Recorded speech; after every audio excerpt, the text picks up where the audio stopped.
Okay. All yours. Welcome to tonight's virtual Civil War presentation brought to you by Military Images and CivilWarTalk.com. Thank you for joining us tonight. This episode is a collector's showcase featuring fantastic images and the stories behind those faces. We are so honored tonight to have with us Ronald S Cottington, editor and publisher of Military Images, to serve as our moderator. Mr. Coddington has gathered a panel of 9 stellar image collectors: Jack Hurov, Rich Jan, Charles T. Joyce, Paul Russinoff, Patrick Schroeder, Kyle Stetz, Austin Sundstrom, Fred Taylor, and Elizabeth Topping. These collectors will each share a favorite image from their collection and the compelling story that goes with it. This series is provided by CivilWarTalk.com, the American Civil War discussion forum. We're happy to be able to bring fantastic programs like this one to you each week via the live virtual platform. If you aren't already a member of Civil War Talk, I'd encourage you to go ahead and become one. There's just so much great content waiting. There are nearly 130,000 different discussion threads and more than 27,000 members who add new content every day. It's super easy to join, and membership in the Civil War Talk community is always free. If you would like to eliminate ads from your from the site, you can support Civil War Talk with a premium membership for as little as $12 a year. If you aren't already a member, go on over when the program concludes tonight and become a member tonight. We'd love to see you in the community.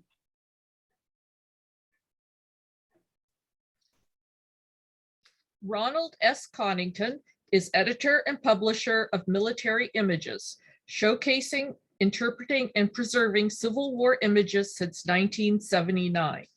Coming soon is going to be a collection of profiles from in a new book, Gettysburg Faces, to be published by Gettysburg Publishing. Mr. Coddington is a good friend of Civil War Talk, having been a featured guest many times on this series.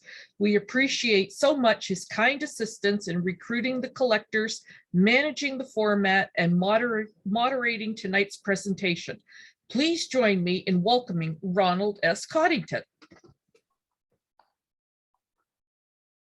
Tina, thank you so much for the warm introduction, and a huge thank you to the Civil War Talk team, Diane, Laura, Ashley, for all the great things that you all do to keep the series going and to bring all the different and interesting stories about the Civil War and all its aspects to the audience. It's just fantastic, and I love working with all of you. Super proud for Military Images to be partnered with Civil War Talk, and especially to bring you tonight's Civil War Collector Showcase. As has been mentioned by Tina, we've been around the magazine for a long time, since 1979, over 40 years of showcasing, interpreting, and preserving Civil War photography. We have pretty much spanned the modern history of collecting photography, and so much has happened during that time. And in some ways, some things really haven't changed as much. There is still that same passion and excitement for collecting today that existed 50 years ago. There's a quote that I want to share with you from one of our collectors that I think captures the spirit of collecting images and historic photography.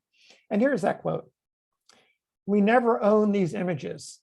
We are only the keepers of history during our tenure of collecting. Someday, someone else will be looking at these soldiers and saying, 'I wonder where this image came from. Who had it before me? How did these images survive after all these years?'"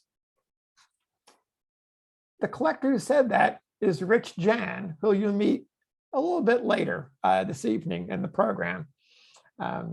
Laura introduced all of the collectors, so I won't go through their names now, but I'll be introducing them as they do their talk.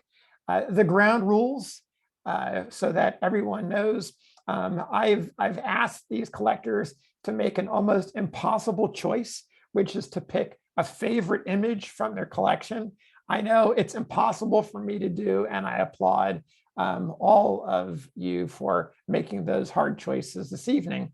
Even harder is to talk about that one favorite image for 5 minutes. It's almost an impossible task, but for all of you in the audience, I wanted you to have an opportunity to get a sense of the enthusiasm and the excitement that is within the collecting community. All of these caretakers of photographs, all of these keepers of history. So I've said enough. You don't really want to hear more from me. I want to get into the exciting part of the program, which is having you see some images and to be able to meet some of these collectors. So we're going to start tonight with Fred Taylor. Fred is a lifelong student of history. I think of him as an authority on North Carolina images, although he might debate me on that point. But he's fantastic. Last month, in February, he gave a great talk about North Carolina photographer Easley Hunt. And many of you know Fred as one of the administrators of Civil War Faces by Doug York. So without further ado, Fred, the floor is yours. Good evening, everyone. And I just want to start with saying it's quite an honor to be here. I had an opportunity to watch the Civil War Talk a couple of months ago that you all hosted, and just love the passion and all of the images that the collector shared. And it's quite a pleasure and an honor for me to be able to take part in this second series tonight. And I thank Civil War Talk and its team and Ron and Military Images for giving me this opportunity. Ron's exactly right. It's very difficult to even begin to say, okay, where do we pick a favorite? If I were to line up 20 of my images, I probably would talk about favorites all the way through. And each of them are unique in their own way. But as I thought about it, I kept landing on one image, and I believe Ron is going to bring that up momentarily. This is John Ford Jenkins. John Ford Jenkins means a lot to me for a lot of reasons. He is actually my great-great-grandfather's first cousin. And he's related a couple other ways from a small town community by the name of Littleton, North Carolina, which is in Halifax County, North Carolina, kind of Piedmont, North Carolina, along the Virginia, North Carolina border. And what you see in front of you is what we call in the image world a solar enlargement, meaning that it is a copy print. Typically, they were images that were copied after the war. Multiple copies would be made so other family members could have a copy of an image from their family member. Some people call these crayon portraits or grease portraits because they were typically done with grease pencils or crayons. But this image has been in my family for, I guess now, almost 160 years. And I'll tell you a little bit about my relative here. Enlisted summer of 1861. He joins up with a company from his local community known as the Roanoke Minutemen. And the Roanoke Minutemen become Company A of the 14th North Carolina troops. They see action early on along the peninsula and then during the 7 Days Campaign. And it's at the 7 Days Campaign that they see a lot of involvement during the last battle there at Malvern Hill.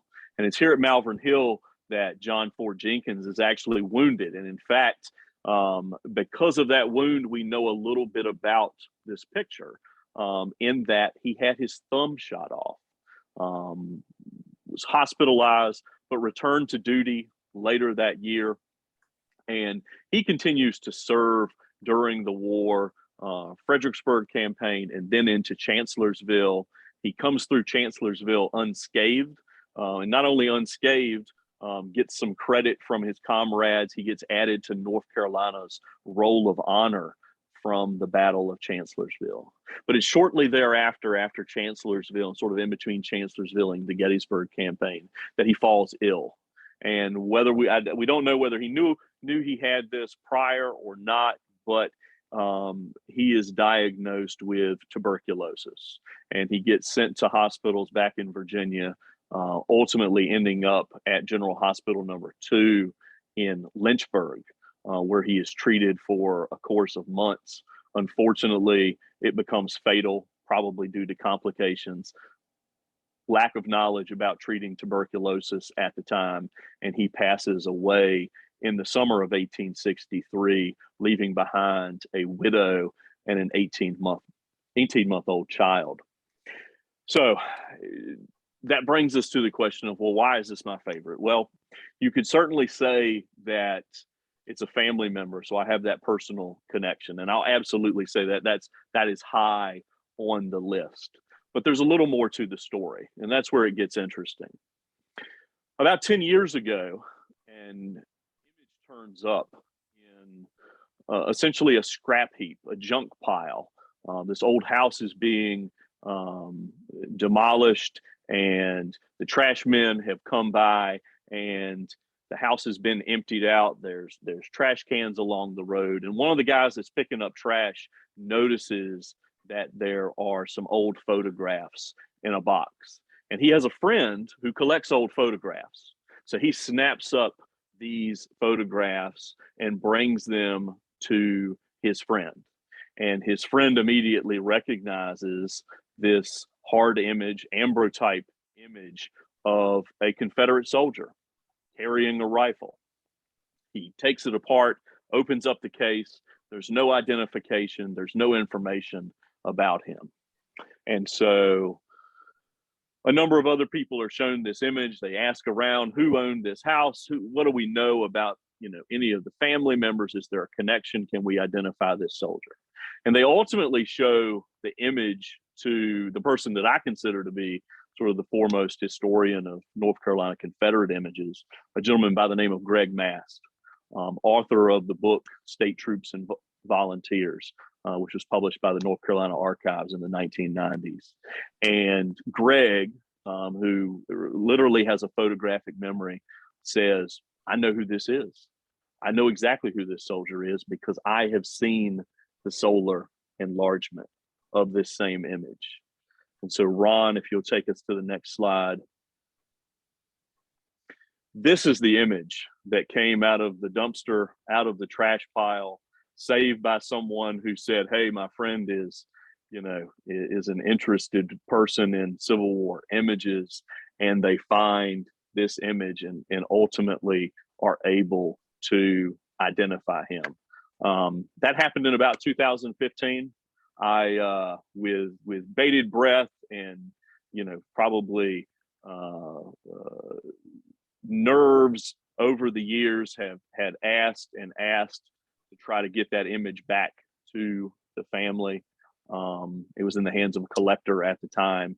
And ultimately, about 2 years ago, I was able to bring Private Jenkins back home to return him to our family, return him and properly honor him the way I feel he should. And so now you sort of know the rest of the story. Fantastic, Fred. Thank you so much for sharing that family story, collecting story, all wrapped into one. Really appreciate it. All right, next we're going to go to Chuck Joyce. Chuck is a collector of Civil War photography, is especially focused on Gettysburg images. He's spoken and written extensively about images in his collection, including for military images, of which he is a senior editor. In addition to the collecting and the wonderful stories and the research behind all of that, he's also quite an accomplished fine artist. So check out his paintings as well. But tonight, we're going to be looking at a photograph from Chuck's collection. So Chuck, it's all yours. Thank you, Ron. Good evening. And I'll echo what Fred said, and I'm sure we're all going to say the same thing. It's impossible to pick a favorite image. The image I picked tonight is one of the ones that's most intriguing to me for a lot of reasons, and one of the images I'm currently actively researching. One of the reasons I wanted to showcase it tonight was to see if I could get some additional leads on my research. So what we have here is a quarter plate tintype. It had been kicking around a couple collections when I first saw it on Facebook. And it had no period identification, but it was thought to be possibly members of Company K of the 151st Pennsylvania Infantry. And it appeared to be a second lieutenant and a small diminutive corporal and a private, and in an outdoor setting, of course. And the officer really intrigued me, and I'll save the reason why for the very end. But when I saw it, for a lot of reasons, I knew I had to try to get it. And it took me a long time to acquire it. It took a lot of help from my friends, some of them in our audience tonight who helped me with this. But when I got it in hand, you can show the next slide, I guess, Ron. I could tell that and I flipped it, I could tell that it was two enlisted men of Company K of the 151st Regiment, and what appeared to definitely be a second lieutenant, no bars on his shoulder stripes, on his shoulder board, I mean.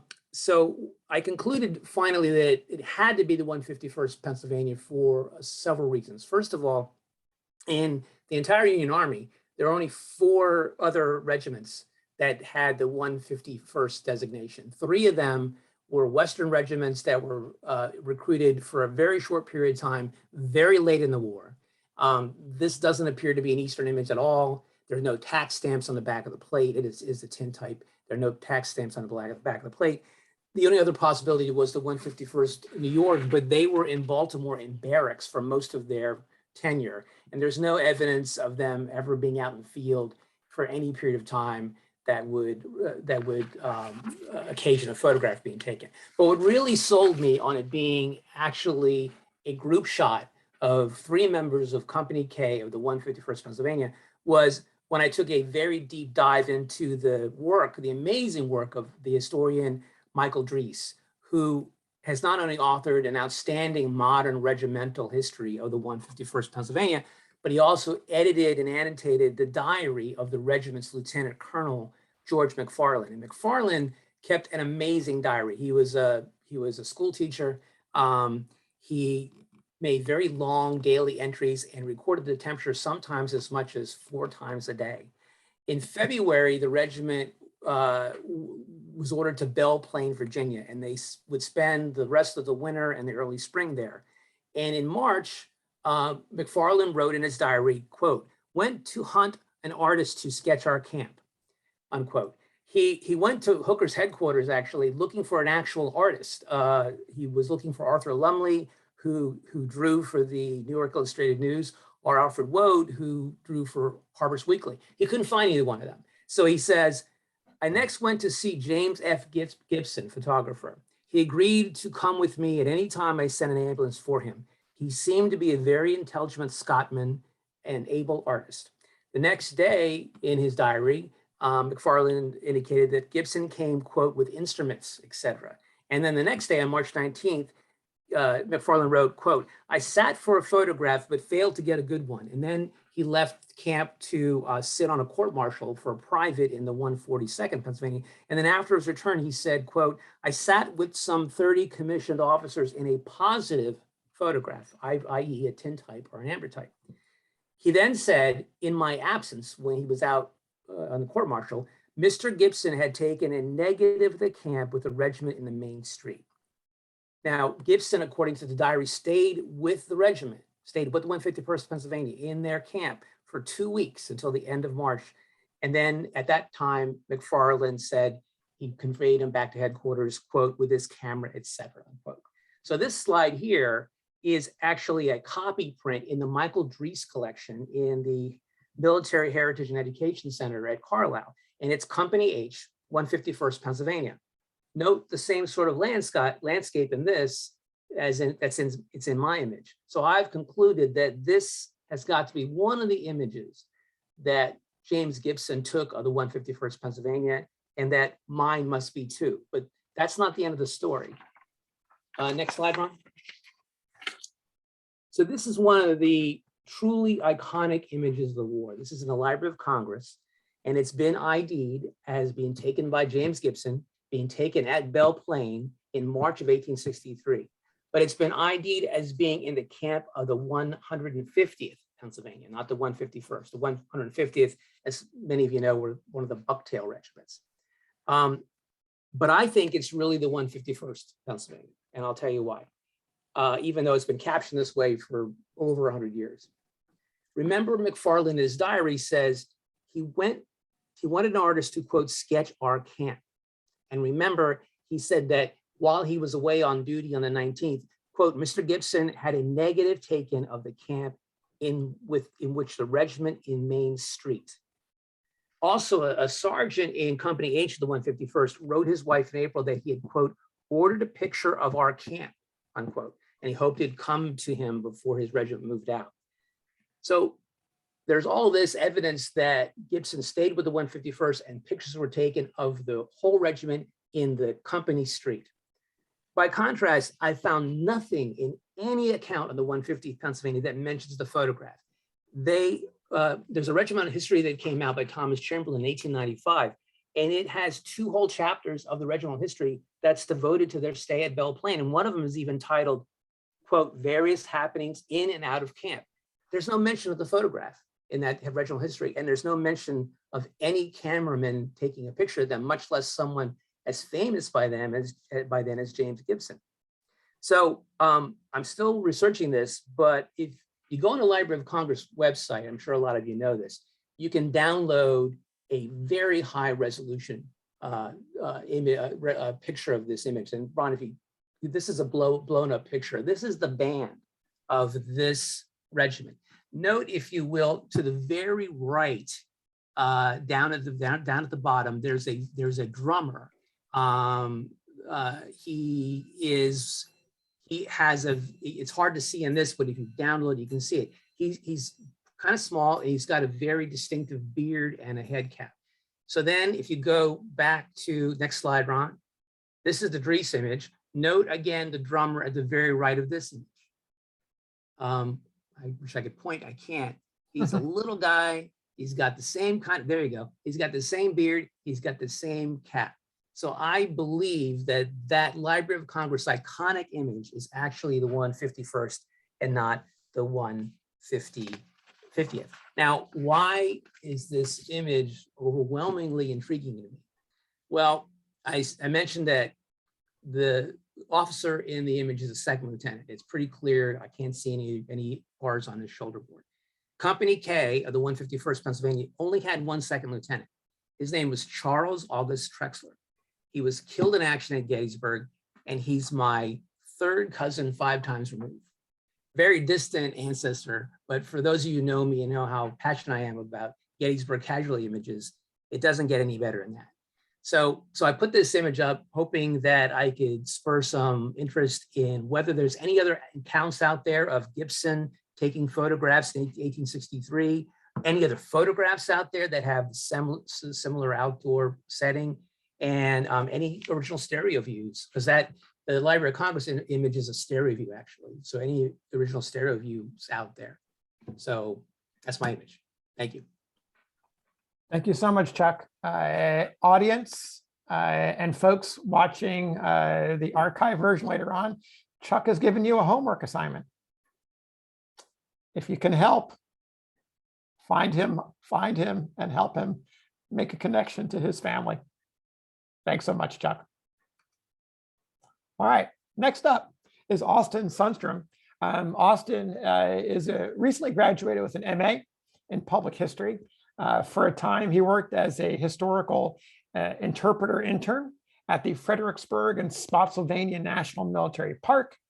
Austin wrote the most popular story in Military Images magazine last year, according to metrics that we've gathered. The name of his story is based on his thesis, Restrained versus Martial, Masculine Ideals in Civil War Photographs.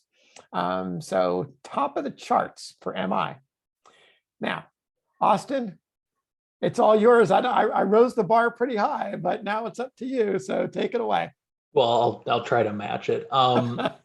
So once again, as Chuck said, as Fred said, it's difficult to choose which one's your favorite, because every single image is going to have something that's a favorite of yours. Maybe it's the way he looks, maybe it's the way he's holding his weapon, maybe he has his wife with him, or, a cute looking girl or something like that. So there's always different ways for why they're favorites. Now, for me, this one is my favorite. Not only it's a simple image, but because of the story behind it. I collect Illinois images, and my main focus is the 55th Illinois. The 55th Illinois was a through and through regiment, 61 to 65. They spent their entirety in the 15th Corps. They fought under Sherman for pretty much every single battle except for one or two. And they also are part of Fox's Fighting 300 regiments, and this will kind of play in later. Now, this image is of George Blas, Company I of the 55th. He mustered in on Halloween, 1861, and along with him and about 54% of his comrades, they became casualties during the Battle of Shiloh, when they were an undersized regiment, about 550 men, along with two other Ohio regiments, squared off against two Confederate brigades. During this battle, Blas was shot across the face, as you can see on his left cheek. You can see, even in the CDV, you can still see the puckering. And to me, that's an interesting fact, but also the fact that, if we can go to the next slide on the back, written in what is called late modern Swedish, about 1750 to about 1880, is written, "A former soldier from my platoon got shot through both his cheeks." Now, this image was purported to come, or it did come from Sweden, and it was purported to come from the personal album of the colonel of the regiment, Colonel Oscar Malmorg, who died on the island of Gotland in the Baltic Sea. Now, Oscar Malmborg had no children when he died. Most of his possessions were donated to the local museum, and he was buried in his Union uniform. And I was able to get this translated through a friend. As you can guess by my last name, I'm Swedish. I don't speak the mother tongue, but thankfully I have friends that do, and they were able to translate it. Now it's a little bit different from what is called now Swedish, or contemporary Swedish, but it's just the fact that this image was owned by the colonel of the regiment, came from his personal photo album, which was broken up and sold off in the 1990s during the early days of eBay. But the fact that I was eventually able to collect this, something that had been handwritten by the colonel of the regiment, the commander, and not only that, but it was taken by a very famous photographer, D.F. Brandon, at Camp Douglas. Now, based on what was written on the back, as you can see, it wasn't ever identified, but based on what was written on the back, combing through the regimental history and various records, I was able to conclude that it was down to 3 different men who had fought at Shiloh with the 55th who were shot in the face and survived. One was an older gentleman in his 40s, and another man had blonde hair, so leaving George Blas. And the fact that somewhere between April 1862 and December 1862, he had his picture taken, more likely than not after he had convalesced back home in Chicago. And he just sits there proudly showing off the scar across his face. And he pops up a few times in the regimental history. Apparently he was a very good piano player, which he showed off in North Carolina in 1865 when the regiment was burning the mansion of a local Confederate guerrilla leader. The ladies were taunting the Union soldiers, saying how uncouth they were and how they were savages. And the regiment history said, "And here comes George Blas, face all puckered with a scar, long, shaggy, greasy black hair. And he walks up to the instrument and plays it even better than any of those civilized ladies could play." And after that, they became quiet. And unfortunately, I've not been able to find out what happens to George Blas. He kind of disappears into the ether of history. And to me, even though it is a simple image, it's the story behind it is what makes it special to me. Well, Austin, thank you for bringing him out of the ether of history and making him alive for us this evening, and also for sharing your interest and passion for the 55th Illinois. I look forward to more images and more on the regiment. So thank you so much. All right, now we're going to Elizabeth Topping. Elizabeth has been a reenactor, living historian for more than 25 years. Her collection, you may have seen this if you've been to any of the Civil War shows, amazing displays, but her collection and her research is focused on social and material culture of the Civil War period, and specifically focused on the roles of women during that time. Elizabeth is a contributing editor to the magazine, and she's written some fantastic stories that reveal her passion for research as well. So without further ado, Elizabeth, it is all yours. Thanks, Ron. You're welcome. So this image is a hand-tinted CDV size tintype that's been cased. It's of William C. Hall. He's 31 years old. He joined the 14th Independent Battery, Ohio Volunteer Light Artillery on September 10th, 1861, and he began training at Camp Wade near Cleveland, Ohio. He lived in Austinburg, Ohio, with his wife of 4 years, Augusta, and his 3-year-old daughter, Julia.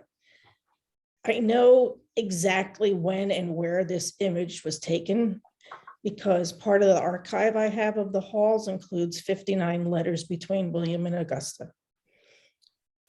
The image was much discussed in several of the letters. It was important to both of them that she receive an image and for him to get one to her. When he's in Camp Dennison, William writes, "The boys talk of having a picture of the detachment taken. Perhaps I shall have one. If so, I will send it to you." On December 10th, 1861, Julia writes, "I want you to get your picture taken with your uniform on. Send also the one you spoke of if commissioned. Do send me a picture of yourself. It will do me lots of good, won't you?" William writes on December 15th, "I shall wait till I can get to Cincinnati to have a picture struck, for I can get them at a good deal cheaper than they are here." On December 19th, Julia writes, "Send me your picture, for that would be better than nothing if I can't see you." On February 2nd, 1862, William writes, "I will get my picture taken and send it to you by someone that is going to your area. We do not know when we shall go south as yet." And on February 3rd, from Camp Dennison, he writes, "It is Monday. We have marching orders to leave tomorrow. I had my picture taken today." So this photograph was taken February 3rd, 1862 in Camp Dennison, Ohio. On March 20th, 1862, Julia writes, "It seems a great while since I have heard from you. I have got your picture that you sent in Pierce's trunk. Mary Crowell brought it and the magazine you sent. I am very pleased with both of them." And their letters must have crossed, because on the 25th, William writes, "I hope you got my picture I sent from Camp Dennison. It was a very good one, I think." Next photo, Ron. No, wrong one. Thank you. Welcome. So this is a photo of a housewife that's in the archive. Julia sends a letter with this, and she says, "I have made you a wallet to carry your needle and threads in. Put your things in it and the needles, as the pockets are a piece of your mother's dress."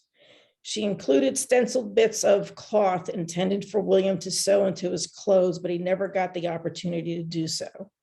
So it was important for her to have something tangible, which was the photograph, and it was important for her to send to him something tangible for him to hold of his mother's dress, and the rest of the housewife is made from her clothing and their daughter's clothing. The Battle of Shiloh is April 6th, to April 7th of 1862. It's 160 years ago last week. And it's the first and only battle for William. After the battle, Julia starts to get letters written by women that are visiting their husband at the hospitals. While at Mound City Hospital, Illinois, William tells her he is wounded in the shoulder or collarbone, that he's doing well and should be up and around very soon. Now, because of his wound, he cannot write his own letters. His letters are being written by another female that is visiting a friend or a relative that's in the hospital. And every single one of these letters has a postscript by the woman that was writing to Augusta. And this postscript says, "Dear friend, I sympathize with you, but since writing the above, I have had a talk with the doctor. He told me to open the letter unbeknownst to your husband and say to you he was afraid he would not live. Said there was hope as long as life, but his case may be beyond hope. So if you come, you'd better come soon." A few letters later, William starts to hint that he wants Augusta to come visit him. She gets a letter from a kind, sympathetic woman who bluntly relates the details about her husband's injuries to her in a postscript from Mound City. On April 20th, she writes, "Dear Mrs. Hall, I was in the U.S. General Hospital yesterday and talked sometime with your husband. Mrs. Brown, a lady who's attending her own husband in the same ward where yours lies, and the same lady who wrote you a few days since, told me I must say to you that the doctor of the ward thinks your husband's case a very critical one indeed. He has 2 wounds, one in the hip, which is not very troublesome, the other through the shoulder close to the artery, which has fractured some piece of bone. And the doctor says the pieces of bone still remaining are liable to cut the artery at any time, causing him to bleed to death. They tell me it is my duty to write you this, although it pains me deeply. Your husband is hopeful and thinks he shall get well, and at least that's favorable. I think he does not know the doctor's opinion, and they did not wish me to tell him. It will cost you $21 or $22 to come here by rail from Geneva, and how you can live while you would remain, I could not tell you. Just at the present time, there is no place aside from the hotel where you would be obliged to pay 55 cents to $1 per week. There are generally other places here where one can board, but just now the whole place is in the water. The river is starting to overflow and flood out that area. So Julia and William, not Julia, I'm sorry, that's the child. Augusta and William are not well-to-do, and she does not have the money to come and visit her husband. So she's torn with trying to figure out how to make money at home while her husband isn't sending money because he's sick, and also trying to figure out how she can borrow money from friends to try and come and see her husband. The river overtakes the hospital of Mound City, so William was moved by steamboat to Jefferson Barracks, Missouri. On May 1st, he tells Julia it was a trying trip for a wounded man. On May 4th, in a letter written by Mrs. M.W. Fish, the surgeon's wife, William tells her, my wound bled a good deal and had to be taken up, and the doctors tell me it will be a long time before I shall be able to do other than lay on my back, still lest it should bleed again. If you come by railroad as a soldier's wife, you will come at less expense at the rate of 2 cents per mile. Mrs. Fish adds in an urgent postscript, Mrs. Hall, do not trouble about clothes. Come right along with whatever you've got. On May 5th, Julia writes back, Dear William, I wish I could take care of you tonight. I would if I could. William never read this last letter. Next slide, Ron. This cover marked dead was returned to Julia. The letter was unopened, and it had an accompanying letter dated July 2nd, 1862. And it says, my dear madam, your husband died at Jefferson Barracks, Missouri, May 8th, 1862, before this enclosed letter reached him. He was well and tenderly nursed by the ladies of St. Louis and received every possible attention. There is no more beautiful place than the hospital he died at, and you can rest assured that from his surgeon, chaplain, and nurses, he received the tenderest care. Very truly and sympathetically yours, R.R. Hazard Jr., Western Sanitary Commissioner.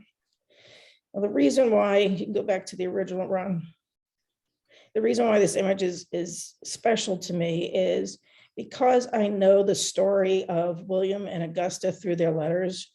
I know the trials and tribulations they both went through during the very short time that he was in the war. I'm a reenactor, and 10 years ago, I was at the 150th reenactment of Shiloh. I was actually down in that area about 10 days doing a couple different events, and I spent a few days on the battlefield. And after I visited the visitor center, I walked through the National Cemetery, checking out graves from New Jersey, which is where I'm from, and then from Ohio. And I carried the story of William and Augusta in my mind and in my heart as I was going through, knowing that this is where he was wounded. And as I got to the end of the National Cemetery, it comes to the embankment of the Tennessee River. So as I'm walking along the embankment, I'm reading the markers that tell you what units were at that site during the battle. And I stumbled upon William's unit's marker, which had the names of 3 soldiers that were killed on the spot. And I found myself very emotional standing where he had gotten wounded. And I kind of felt spiritually attached to William and Augusta because she was so desperate to try and come see her husband before he passed away, and he wanted her to, and she wasn't able to. I felt like I was carrying their story with me. I got in my car and I was driving around the battlefield. If you've ever been to Shiloh, it's huge. No map or anything, just wandering. And I ended up at the peach orchard. And as I'm walking up the street, across the street, there's an open field. So I go and I read the marker there. It's the field hospital William was taken to, for the first hospital he was taken to, the field hospital, after he was wounded. So now I feel like I have traveled in William's path, and I've taken Julia with me. A year later, I'm in St. Louis, Missouri, at another event, a civilian event. And before my friend and I went to the event, we stopped at a Civil War museum. I get out of the car, and as I'm walking around the back of the car, I look up and I am facing the sign for Jefferson Barracks. And I realize I'm standing where William died. And I felt like I brought their story full circle. The both of them carried with me. I was able to bring their story to an end and bring them both back together again. And so that's why this is important to me.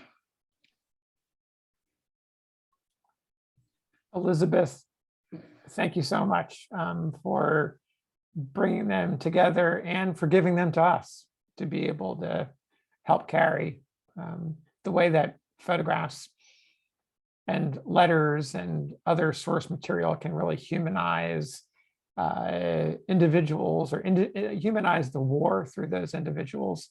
I think we all of us who collect know that, and I think your story illustrates that many, many times over. So thank you so much. Thank you. All right. Now we're going to Kyle Stetz. When I think of the 10th New York Cavalry, Kyle instantly comes to mind. His passion and enthusiasm and excitement for showcasing, interpreting, and preserving these images. I, on a personal note, I tell you, I rarely sell images in my own collection, but I sold one to Kyle because I knew he had to have it because it was somebody in the 10th New York Cav. So Kyle was raised in Western New York State and now resides in Central Virginia. He is also an MI contributing editor. So Kyle, over to you.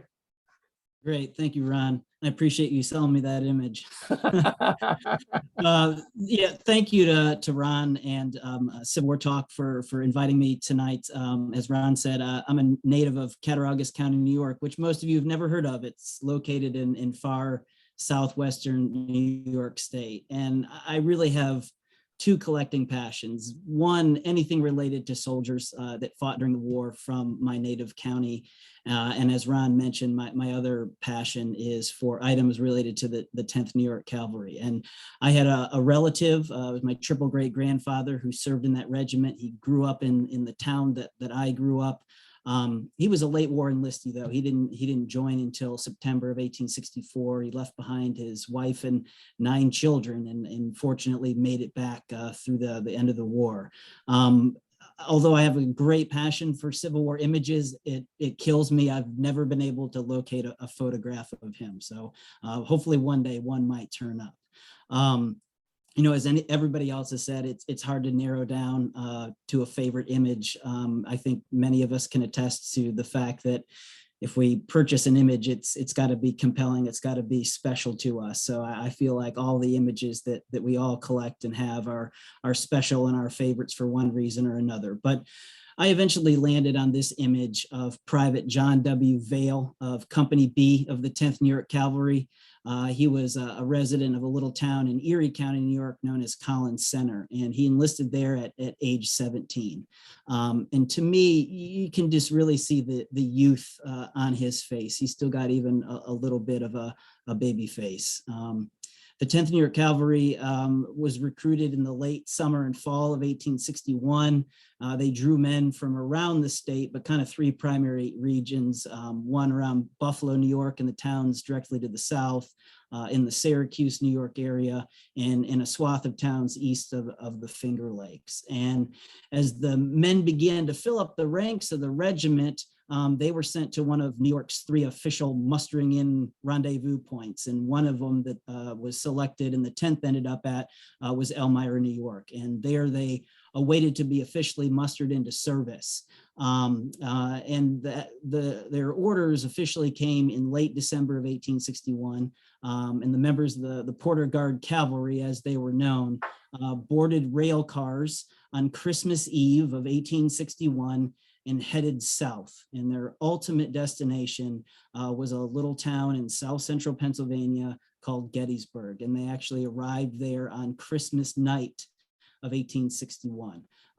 They'd spend the next 72 days in Gettysburg. First, they boarded in pretty much any public building or large structure that had available space for a full regiment. So some were in warehouses.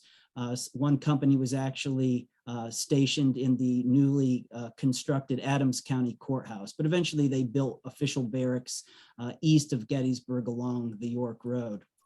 Now, while they were waiting to be mustered in back in Elmira, a number of men took advantage of a number of photographers in Elmira to have their image taken. But for many members, Gettysburg was their first opportunity to be photographed. And at the time they arrived there in 1861, Gettysburg had 2 photographic firms in the town. One by a fellow by the name of John Spates. He was a little lesser known. And the other photographic firm, which many people are probably familiar with, were the Tyson brothers, Isaac and Charles Tyson. And John Vail, as you see here in the image, he opted to have his image taken by the Tyson brothers, as did many of his comrades. So eventually the 10th leaves Gettysburg, and throughout his first 2 years in the service, Vail began to compile a carte de visite album, a CDV album of images of his comrades. And he kept that album with him throughout the campaigns of 1862 and 1863. And eventually the 10th New York Cavalry would arrive back in Gettysburg on July 2nd and participate in the fighting out along the Hanover Road. So they participate through the Gettysburg campaign. 1863 comes to a close, and the original members of the regiment had an opportunity to re-enlist in December of 1863 as veteran volunteers. And Vail was one of them. And by re-enlisting, they were given nearly a 2-month furlough to return home to their native Empire State. And so Vail arrives home in Western New York in January of 1864. And it's at this time he has the album with him. And as you'll see here in the next slide, he actually presented the entire album of himself and 21 of his comrades to his sister, Sarah Kerr. And he made a nice inscription here in the front fly leaf of the album. Unfortunately, little did Vale's family realize that would be the last time that they would see John Vale alive. After his furlough came to a conclusion, he and the other re-enlisted men made their way back to the regiment. And in spring of 1864, the Overland Campaign kicks off, which is a series of successive battles. And it was on May 12th of 1864, during the fighting at Enon Church, or sometimes referred to as Hawes Shop, on May 12th, Vale would receive a mortal wound. One of his very best friends in the regiment wrote home a letter to some of his friends about their recent engagement, and he mentioned Vale's death, and he said, "John Vale was killed in battle last Saturday. A braver boy never went from Old Collins than he, and his loss is mourned by all who knew him.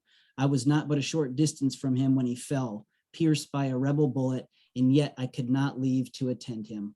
I did not see him after he was shot. My duty would not permit it. He was taken to the rear, and I suppose everything that the surgeons could do for him was done, but he only lived about 2 hours. He was shot through the left lung." John Vale died 10 days before his 20th birthday. And I selected this image because I think it speaks volumes of the friendships and the trust that these men forged during their service. And it's thanks to John Vale that we now have 22 images of members of the regiment. And I also selected this image because of all of the soldiers depicted in the album. John Vale, unfortunately, was the only one that was killed in action. So thanks again for the invitation. It's been a pleasure tonight, and I look forward to seeing everybody else's presentation. Thanks so much, Kyle. The poignant story reminds me so much of how important these images are, because we can see his face. He did not survive the war. I think more importantly, the album too, or maybe not more importantly, but the importance of the album, the fact that he left that behind signals how important his relationship with his comrades were and his service in the military. So thanks for reminding us of these things. Really appreciate it. My pleasure. All right, now we're going to Patrick Schroeder. Patrick is historian at Appomattox Courthouse National Historical Park, and the author has more than 20 books to his credit as an author and editor.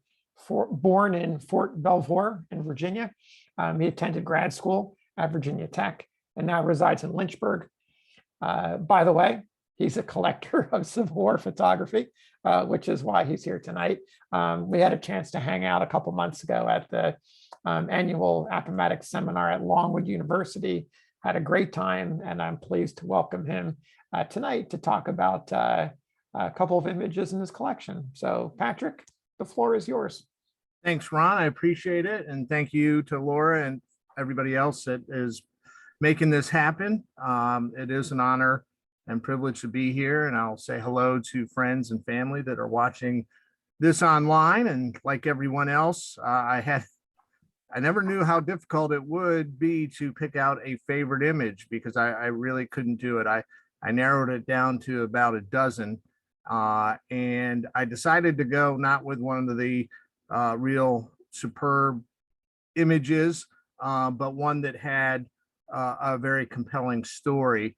And that's what I'm going to share with you, take you along a little journey. So I was much like Austin, that it's really a simple image, but it's how I got to this image that is so interesting. I have an interest in soldiers that were killed, wounded in the Appomattox campaign, April 2nd through April 9th. It's really something to look into the faces of these fellas that unfortunately died during the last week of the war, or even the last day of the fighting in Virginia. And this is the story of John Chesley. For years, I had really been intrigued by an account written by John Wright. He was a chaplain of the 8th Maine Infantry, and I'll share a little bit of it with you. He talks about visiting the wounded after the fighting ended at Appomattox. He talks about seeing Colonel John Hill of the 11th Maine, who really was a quite an amazing person because he lost one arm at the Battle of Deep Bottom in 1864, August of 64, and he was leading his regiment at Appomattox with one arm on April 9th, 1865, when he is struck again and wounded and left on the field. So Wright goes and he's visiting with the wounded Colonel Hill. Then he mounts his horse and rides along the line of fence, viewing the Federal dead. Some of them were still grasping their rifles when he was called upon to attend to a Maine soldier in a nearby house in need of his services. And when he got to the house, he found a boy lying on a feather bed on the floor. And this is how Wright described this young fella in the time he was with him. He said, with downy freshness of youth on his cheek and the film of death gathering in his eye, he had been cruelly mangled by a piece of shell that struck him. On inquiry, learned from him in broken sentences that he belonged to the 11th Maine. Seeing he had but a short time to live, seeing that he had the time he had to live was only a question of minutes, I told him I would not leave him. He at once clung to me as a child would cling to a mother, and I drew from him in those brief moments some of the noblest sentiments of patriotism I heard during the war. His expressions of Christian resignation and trust made that dingy room appear a spot. He sent a loving message to his mother, accepted the words of Jesus, I go prepare a place for you, and closed his eyes in death. Later in the day, we laid his body in a quiet nook, and part of the drum corps having been detailed for this duty. I placed at his head a board with his name, regiment, and letter of his company inscribed on it. I also put the same upon a slip of paper, and putting it in a glass bottle with a glass stopper, I placed it in his grave. So Chaplain Wright did everything he could to make sure this soldier was identified. But in this account, he never told us the name of the soldier. So I was always wondering who this soldier was. And one day I determined I would get into my files. I've been copying all the service and pension records of soldiers killed and wounded at Appomattox. And I started pulling out those of the 11th Maine that were killed on April 9th. That regiment was in a heck of a fight that morning for, they probably had 350, 400 men, and they lost 60 men killed or wounded on April 9th. I started going through the files, the service records, and for whatever reason, every soldier that was killed in the 11th Maine turned out to be in their late 20s, 30s, maybe even one or two in their 40s. And I thought I was going to strike out, and I got to the last file of 11th Maine killed at Appomattox, and it was that of John Chesley. And he was 18 years old. So then I started reading through his pension file. He was 5'7". He came from Crystal Plantation, Maine, and he enlisted as a substitute in September of 1864. Had blue eyes and brown hair. And there was also a letter from a Captain Eli Lowe, who was with the Provost Marshal's office for the 4th District of Maine in Bangor. And this confirmed that I had the right fella. He, in his notes on this to the pension office, he said that he remembered Johnny, who had been detailed as an orderly to the Provost Marshal. And he came to him and said, Captain, I did not enlist to come here to stay in Bangor. I want to go to the front and fight for the country. After I sent him, we learned he was in his first battle, a shell struck him and left little remaining to identify him. So this really confirmed I had the right fella. But as of yet, I did not have a photo. So I started pretty vigorously calling, emailing all the libraries, historical societies, archives at the local and state level in Maine, and could not find a photo of John Chesley. In the pension files, I saw that his mother had moved to Minnesota, Anaka, Minnesota, and she was drawing a pension of $12 a month. So that had me searching, scouring the historical societies, libraries, and archives in Minnesota, and still no luck. And I figured this out probably about 3 years ago and searched for him for over 2 years, a photo. And then last summer, I went to the Gettysburg show and met up with Michael Passero there. And I hadn't been to a show for quite a while. And one dealer had everything nicely organized, his images by state. I'm a native of Utica, New York, so I usually look for regiments from Oneida County, Utica, and Rome. And Michael looks for central Pennsylvania, Scranton, Wilkes-Barre photos. So I started going through the New York photos, and Mike started going through the Pennsylvania photos. And I happened to get it done a little ahead of Mike. And so I picked up the New England binder and started going through that. And wouldn't you know it, when I got to the last file in there, there was this photo of John Chesley, who I'd been looking for several years. And, that's when the chills ran up my back, and it felt like I was almost being led to find this photograph of John Chesley and finally put a face to that name and that story. And the real kicker was, not only was there a photo of John Chesley, Ron, there was also a photo of his mother. So it was great to pull all that together. And just over the anniversary events, I did a battlefield walk, and I tell people I add stuff every year, and this is the story I added this year. And it seemed like a lot of people were taken by it. So, if I can give out a homework assignment, if any of those out there have photos of men that were killed or wounded from April 8th to April 2nd to April 9th in the Appomattox campaign, I'd love to hear from them. Thank you. Great. Thank you so much, Patrick. The chills running up your back. I think many of us who collect have had similar moments where we've had that same exact feeling.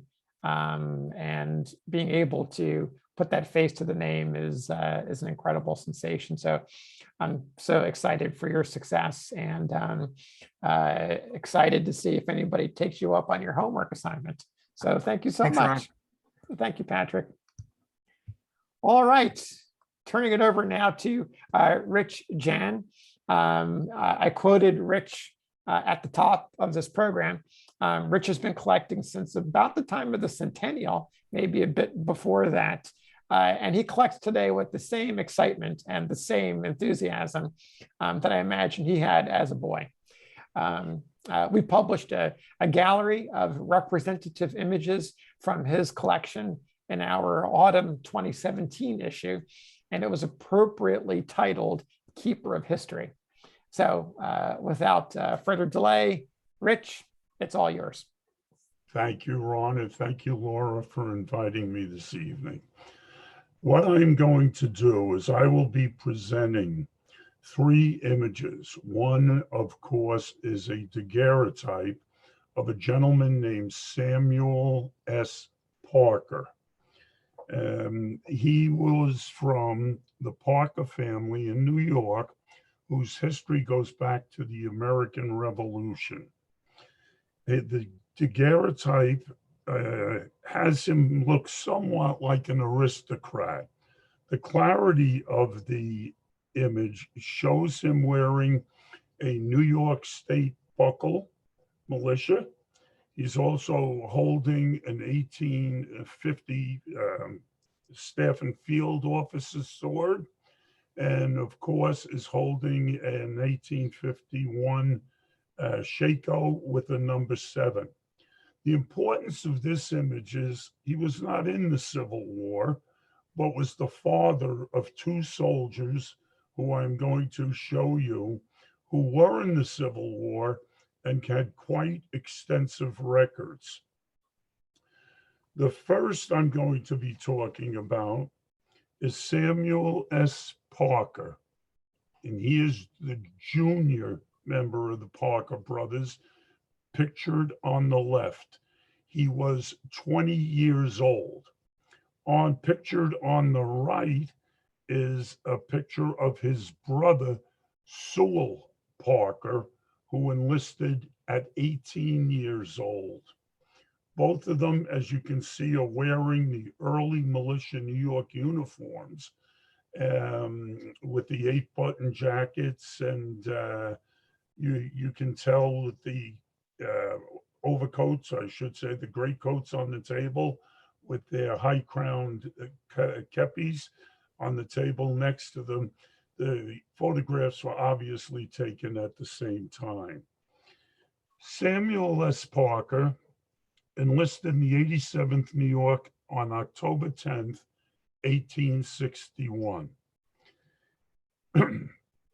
A regiment that was formed, actually the 87th New York, many of the members of his father's old unit were part of the 87th New York, which I found quite interesting. He was, he served in Company F, and during that time, he saw much action in Williamsburg and the 7 Days battles. The 87th New York was then combined with the 40th New York, which was the Mozart Regiment.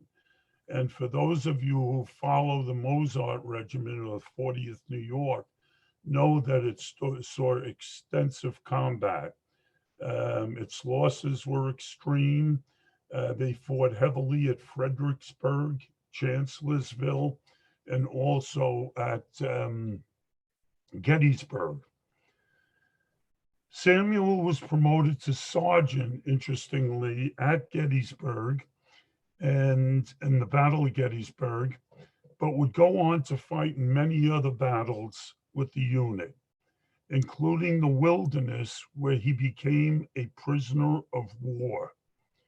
He was eventually released and remained with the unit until his discharge in 1865. After the war, Samuel moved back with his family. He lived in New York, and then moved to New Jersey. He never married, and unfortunately, he suffered from mental health issues that it is believed he suffered from the action he saw during the Civil War. He was a prisoner of war at the Wilderness, and that was a really tough time for him to go through.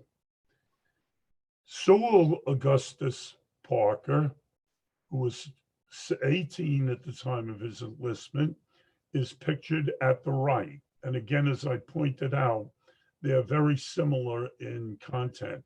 The reason I picked these 3, all my images are my favorites, as are yours. But the reason I picked these 3, it's 2 generations of military commitment to the United States.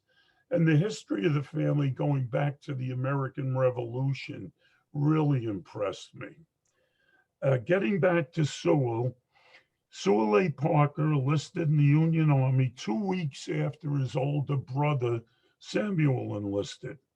He joined the same company, the 87th New York, and like Samuel Jr., was transferred to the 14th New York Infantry excuse me, to the 40th New York Infantry. Sewell was captured at Chancellorsville in 1863 and was confined to Castle Thunder prison for quite a while. For those of you who know about Castle Thunder in Richmond, Virginia, it was one of the most horrible prisoner of war camps. They were treated terribly by the person who was in charge, the commander who was in charge there. And in later life, this did affect him. Samuel was promoted to sergeant Sewell. His military record does not show what appeared in his obituary. His obituary is quite detailed as some of the things that he did, a few of which I will read. He was filled with acts of daring heroism, including suffering wounds at both Chancellorsville and Petersburg. And after Chancellorsville, and his most notable thing was that he carried his wounded captain at the Bloody Angle in Spotsylvania. And this was in his obituary, but I can't find it in his official records. There's no reference to this at all. He was discharged in 1864 when his term expired, and both brothers moved to Irvington and Newark, New Jersey. Sewell became a stonemason. His brother Samuel was a bookbinder who never married. And unfortunately for him, he was I'm talking now about Samuel. He was institutionalized and had serious mental problems. He died in an institution as a result. Sewell got married and left New Jersey and went to live in California, where he actually worked at Folsom Prison. His GAR records indicate that he suffered from chronic ailments from his confinement in Castle Thunder. He was very active in the GAR unit and died in California, but is buried in a Virginia cemetery that day. I tried to keep it as short as I can. There was a lot more, but when you have 3 images, you don't want to infringe on some of the other people. But if anyone has any other questions or information that they would like to know, I would be more than happy to address it. Thank you for inviting me. Rich, thanks so much. Great to be able to get to know this family and the sacrifices that they made. And thank you for all the research that you put into it. And the images too are absolutely wonderful. So thank you so much. Now we're going to meet Jack Hurov. Jack is an unsung hero of military images. He's the guy with the eagle eye who proofreads our issues and keeps me from making embarrassing mistakes. I owe him over and over and over again. Jack is also a collector, and he's going to talk to us about one of his images tonight. So Jack, the floor is yours. Thanks, Ron. And thank you also to Laura for inviting me to participate in this evening's event. Ron doesn't know this, but for the several days that I take to review each issue of Military Images, I own all of those photographs in the issue. I also want to acknowledge a couple of my mentors, who some of you may know, Donald Bates Sr. and Mike Medhurst, Midwesterners. And it's really their generosity and knowledge and their sincerity that really got me off to a great start collecting Civil War military images. I want to cover a couple of topics this evening using an ID'd federal soldier as a case study, and really kind of give you my research roadmap. I also want to address a couple of comments that were made in the January program. So tonight, let me introduce you to Willis Barton from Royalston, Massachusetts. He's portrayed here on this carte de visite. In the next slide, you'll see Willis's manuscript signature and hometown on the reverse of the mount. The town name is a bit light and a name that I was unfamiliar with, but I was able to turn to a database online of Massachusetts towns, and that allowed me to make this identification. This is, at the time, it was known as South Royalston, Massachusetts. That's in north central Massachusetts, almost on the Massachusetts-New Hampshire border. I was able to get Willis's thumbnail biography from a site which you may be familiar with called the American Civil War Database. And that's a site that's available out of Duxbury, Massachusetts for a nominal annual membership fee. It turns out that Willis was an 18-year-old mechanic prior to enlisting in the 53rd Massachusetts in September of 1862. And he remained with the 53rd until he was mustered out in September of 1863. Willis re-enlisted and transferred among 3 additional Massachusetts regiments, and he served for the duration of the war and was discharged in July of 1865. Now, one of the reasons why Willis is a favorite is it wasn't unusual for officers and enlisted men to be reassigned within and between regiments during their courses of service. But Willis is somewhat unique in having served in 4 identified regiments. I then went to a site called the Regimental Index to do a little bit more research on his regiments. And his extensive travels were revealed there. From 1863 to 1865, his regiments were engaged in significant actions from Port Hudson, Louisiana, to the Wilderness, Cold Harbor, Petersburg, and Appomattox. And Willis came through it all, apparently physically unharmed. And he lived until January of 1911. And then turning to a site called Find a Grave, I learned that he was buried in Malden, Massachusetts, which is now a suburb of modern-day Boston.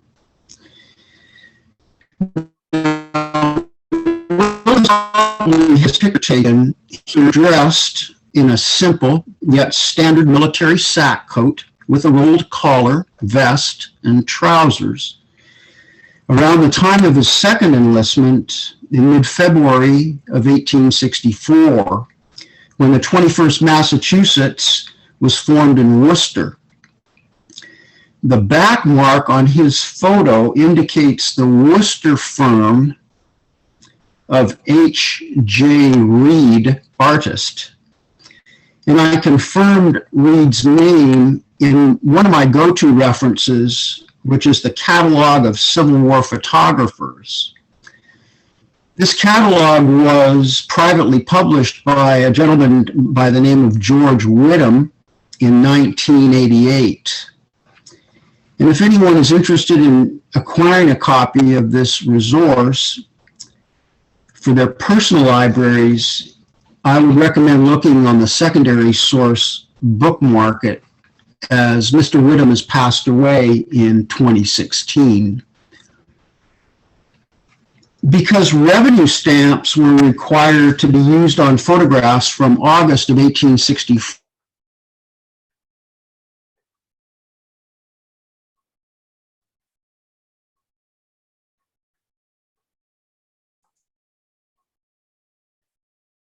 Mr. Urov, we've lost your audio. so knowing the dates, sorry? We had just lost your audio for a second, but you're back now. Thank you. So if you know the dates of use of these revenue stamps, the presence of them, or in this case, the absence of a revenue stamp, is important because they bracket the dates for when an image was sold. And in some cases, you can find revenue stamps that bear cancellations confirming the identity of the photographer. Now, while I can't be 100% positive that this is Willis Barton, because I lack confirmatory ID'd photos of him, I have a pretty high index of suspicion, taking into consideration the multiple lines of evidence that I described. If we turn to published regimental histories or census data, we may find additional information about Willis, both before and after the war. In summary, I want to close with 3 points, and some of these also pertain to why Willis is important tonight. For those viewers who express concern about the cost of starting a military image collection from the Civil War, I brought Willis home for the princely sum of $2 and found him at a postcard show. So certainly the sky's the limit when it comes to Civil War images in the marketplace, but I truly believe that you can build an image collection on a budget. The second thing I would like to bring to your attention is the basic problem of recognizing what is a Civil War soldier. And obviously a subscription to military images is a must for answering that question. The other resources that I'd like to bring to your attention is a couple of books by Ron Field. First, The American Civil War and Union Army, that was published in 1996. And it's a fairly slim but concise volume that'll fit nicely in your haversack. Ron also prepared a Confederate companion, so I'd recommend bringing that along with you too. The third and final thing I want to say about Willis is there are lots of books out there that describe the arms and equipment of the Civil War period, as well as of the pre and post-war period. And I'm asking that you give some thought to getting those books as your initial purchases. Because whether the items in the photos are photographers' props or actually carried in the field, those items really provide the important context to interpreting your Civil War photos. And with that, I want to say thank you for your attention and good hunting. Jack, thank you so much for sharing a little bit about your research method and also reminding all of us that collecting images does not have to be something that you have to put your entire life savings into or spend all kinds of money. You can pay relatively small sum and get an incredible amount of joy and an incredible amount of learning about how to research, how to find information, and how to be a photo sleuth. So really appreciate that. Thanks, Ron. I'm going to round out the evening with Paul Russinoff. Paul has been been collecting since he was about 10 years old. I first met Paul, I think it was about 2008 or so. Paul was the first collector that I'd met who spoke about the idea of trying to bring back letters and images of a soldier, sort of rebuilding the materials that have been scattered over time, something that always has stuck with me. Paul has an amazing collection. We did a gallery of representative images in our August 2014 issue. He's also written a number of stories, wonderful stories for the magazine, and he's a senior editor. So rounding it out, Paul, it's up to you. Go for it. Thank you, Ron. And what an honor it's been tonight, and how fascinating it's been to listen to the stories of my fellow collectors. So thank you very much for having me. And I can tell you, I still remember getting my first Military Images magazine in the mail in 1979. So, a little tight, but yeah, I've been collecting for a while, mostly hard images. And around 30 years ago, I really started focusing on identified images, and particularly images with stories that had an emotional impact. So I'm going to show you a small grouping today. Images, there's a letter and a diary, and they all relate to a soldier named Bryant Carr, who lived in the town of Milton, New York, and that's in Saratoga County. Bryant was an older enlistee in 1861. He had been married since 1845, and he had two boys, William and Eli. And his occupation was that of a lime burner. And I had to look that up. It was a very dangerous occupation, and it involved the production of lime for mortar. So he was a laboring man, but he was also a very religious man. He was an officer of the Wesleyan Church, and according to his obituary, he was an ardent abolitionist. That first image that you see on the left is a CDV-sized ambrotype, and it shows him as a 36-year-old when he first enlisted in the 77th New York Volunteers. And you can see from the photo, he's got a snappy new New York State jacket on, sergeant stripes, and a gleaming musket. And he looks like a well-fed dad. You know, this is the quintessential image that hundreds of thousands of soldiers, North and South, had taken when they first received their uniforms and equipment and wanted to show their family, you know, what they look like and the great adventure that they were about to embark on. And then you look at that image and you contrast it with the photo on the right. And the photo on the right is a copy, tintype of another original image. But the contrast between those two photographs could not be more stark.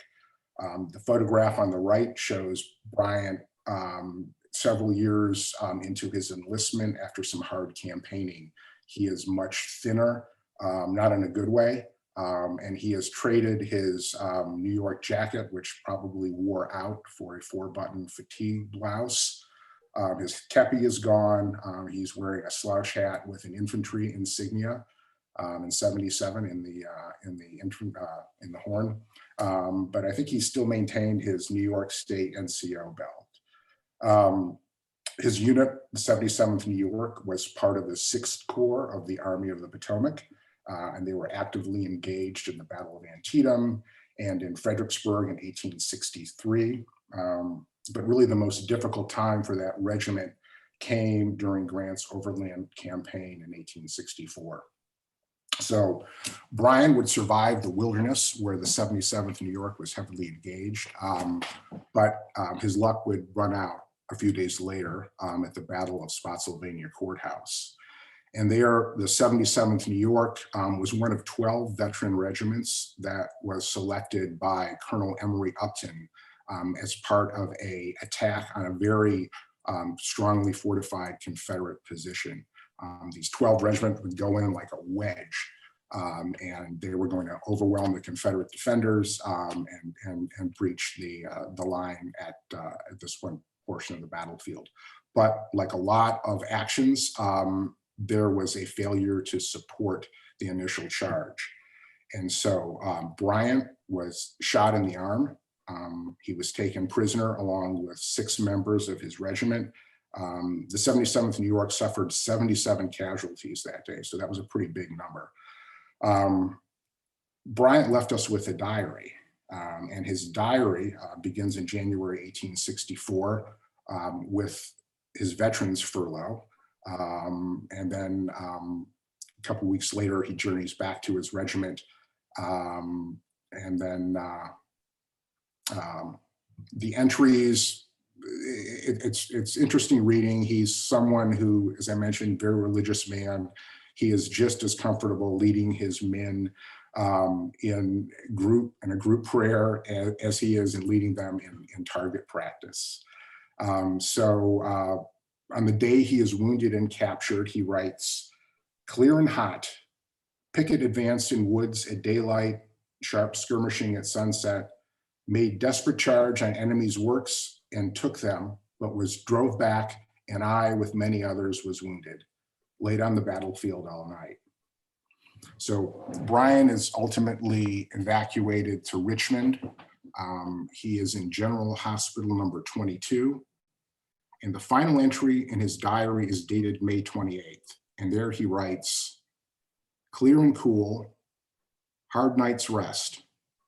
Two of our doctors went into our tents, said they would do all they could for us.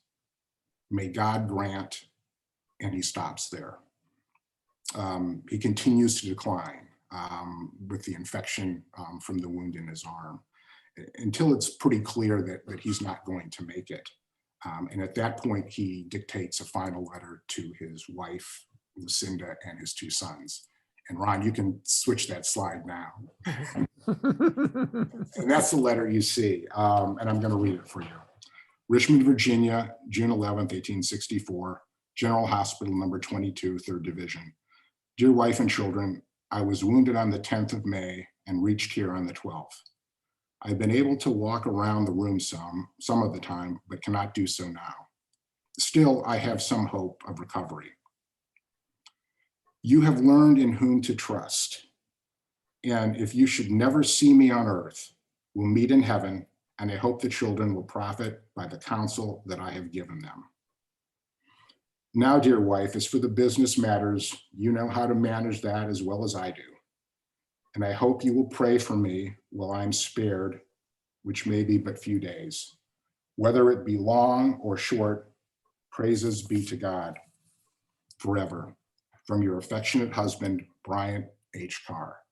And then a few lines down the letter is written, Bryant H. Carr died from effect of his wound, June 12th, 1864, Sunday morning. Signed, a friend, Union soldier, Wardmaster. The letter was quite a powerful document. It was included in his obituary, and his wife transcribed it and submitted it to the pension, along with the pension application for the widow's pension that she ultimately received. So having all these artifacts together, really means a lot. I think we all remember Ken Burns' Civil War documentary, the first time we saw that, and the first time we heard Sullivan Ballew's letter to his wife that he writes before he's killed at the Battle of Bull Run. And while this is a different document, I think it's equally powerful, and it's something that I really treasure in my collection, and I'm thrilled to be able to share it with you all tonight rather. And that's it. Thank you, Paul. Thank you so much. I think you're so right in that the connection to Sullivan Ballew and someone who's able to express themselves in their last moments like that, and for it to survive today, and for you to be able to share that with us tonight, brings him and his family to life. So thank you for that. Thank you. And thank you all for participating. Really appreciate all the time that our panelists have put into making those hard choices and sharing their stories, and to all of you for listening. And it looks like we may have a few questions. So Laura, I'm going to turn it back to you. We actually do have some questions, and we will, let's see, we're going to get to those. If you want to unshare your screen so that we can bring the panelists to the screen for the questions, that'd be great. There you go. We are going to, we're going to actually start with a question about uniforms. And I believe it is from Chuck's image. And so Chuck, if somebody can bring Chuck to the screen for us, the question is from Mr. Sackles, and he asks if the uniforms that the soldiers were photographed in the image that you showed, were those uniforms strictly for the photograph, or what other times would the soldiers wear these uniforms, and what uniforms would they wear when marching, and more importantly, what did they wear during actual combat? Well, I mean, that varies depending on the regiment you're talking about. If you're talking about my particular image, the uniforms the soldiers are wearing are what's called frock coats. They're the more formal jacket than the sack coat that you hear about of the blouse. And that's the uniform the 151st Pennsylvania wore. They were a 9-month regiment. Matter of fact, they lost so severely at Gettysburg, and they were only 2.5 weeks away from their discharge. So they were almost out of service when they were horribly cut up at the Battle of Gettysburg. But those are the uniforms they wore in camp and in the battle. Okay. I think sometimes we think about how the military is today, and we think of, people having dress uniforms and fatigues and camo and so forth. And there was just none of that, was there? Yeah, the only thing the soldiers would do, and in my image they're doing it too, they would switch their accoutrements around so they would appear, because it's a mirror image, it's a reversed image, because it's a hard image, it would appear correct to the viewer. But even they switched around their belt buckles and right. But they didn't have separate uniforms for fatigue. They would just maybe take their coat off if it was hot, right? Right. Okay, thanks. Let's see, wait, before you go, there's one more. Would that have posed a problem in being, I think this is about the 151st Pennsylvania also, would that have posed a problem in being able to identify who was on whose side during the battle, since they all wore the same type of uniforms? They were all wearing frock coats early in the war and that kind of thing. Well, of course, really early in the war, the Battle of Bull Run, First Manassas, there was a real problem with identification. By Gettysburg, it was pretty uniform. The Union wore blue-ish uniforms, and the Confederates wore whatever they could get. Right. And so Mr. Mark replied with a great reply. He said there were times when they were issued multiple jackets for some regiments would have been issued multiple jackets for fatigue duty, 4-button sack coat, or dress occasions, a frock coat or state jacket. But this doctrine probably did not last long into the war, as supplies ran short. Being on continuous march would require carrying everything, and multiple jackets wouldn't have lasted very long. They would have thrown those down, right? Or gotten tired of carrying them. And he goes on to say there were some exceptions to the jackets being blue. So thank you so much for answering that question. And thank you to Mr. Sackles, who submitted it. Let's see, let's bring, if you could bring, let's see, I believe this question was directed to maybe to Fred. Let's see, Fred, I'm going to bring you to the screen so that we can see if it was yours or not. Let's see, Miss Page says, the calm, quiet pride is so fascinating in your image. And I don't know if she was talking about your image or another, but tell us about some images you've seen that exhibit that calm, quiet pride.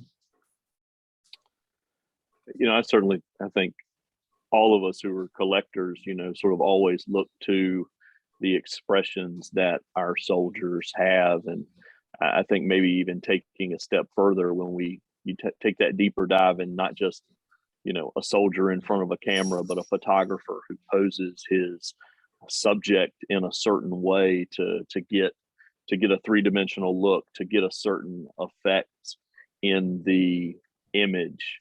It makes it so much more real to us. And that's why, one of the reasons I think I've I've always been so passionate about, history. It when you start making that connection to it, whether it's having a letter, as we've heard some of the stories tonight, or going to a battlefield or a museum and seeing it, that sort of abstract history comes alive to us. I think an image does the same thing. I recently acquired a Virginia image of a cadet who served who was at West Point in 1859, 1860 period, ultimately ended up serving in the Confederacy. And I shared that image with some of his family members that I knew.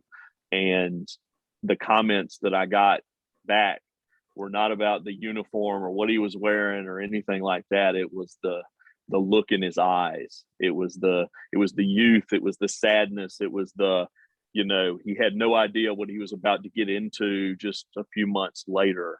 So I think we probably all see that in our images, and it's probably why it's one of the many reasons why we're so in love with the ones that we have, and it's why we have so many favorites. That's what I was going to say. It's hard not to make them favorites, isn't it? When you look into the face of that soldier. And Patrick Schroeder, if somebody can bring Patrick to the screen for us too, because his soldier had that look in his eye, right? That his soldier was from the Maine Regiment, wasn't it? The 11th. Was yours the 11th Maine, Patrick? Let's see if I can ask you to unmute. Okay. Yep, unmute. Yes, the 11th Maine. Yeah. That's correct. And your soldier has that, I think what Fred's talking about, that connect, you look in his eye and connect to his personality or his, I'm not sure, you get a feel of him from looking at his eyes. Yeah, for sure. I mean, you can see what they were writing about his desire to go to the front and do his part for the country. He looks very confident in his photo. He's kind of got his chest puffed out a little bit, and unfortunately he, doesn't come home a war hero. He ends up at Poplar Grove Cemetery at Petersburg. He's got a nice military headstone there. So, and he's so young, and when you found the image there in the file, this isn't a question from the chat log. This is just, I'm just asking, but were you surprised to find the image of the mother as well? Oh yeah, because I don't know that I found another photo that sometimes there's photos of a soldier with their mother, but actually to have a separate photo of their mother with the military image, I think that's the only time I've ever encountered that.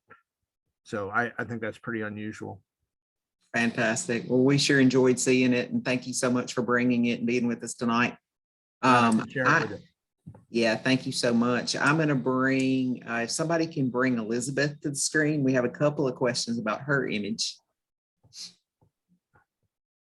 Let's see. Elizabeth, Miss Booth asks, Miss Booth makes a comment, just a observation that your soldier looks like Rip on Yellowstone. I don't watch Yellowstone, so I don't know either. So I don't know who that is. Ron, do you watch Yellowstone? No, maybe I should. Maybe we should, but we'll have to look and see next time we watch it to see if he looks like Rip on Yellowstone. Exactly.